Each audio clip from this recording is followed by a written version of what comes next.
তো আমি আজকে এসেছি আমার বান্ধবীর বাড়িতে, সেখানে 31st নাইট আমরা সেলিব্রেট করব। চলো।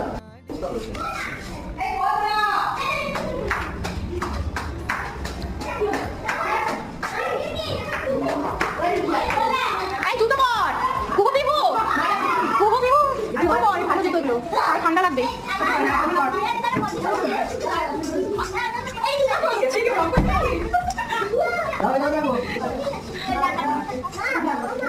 এই যে আমাদের সোমা দিদি রান্না করছে।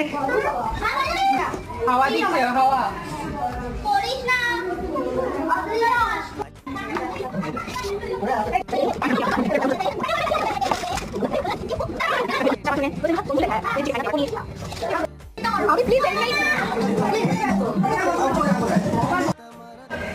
ফাটাফাটি কথা শুনেছো?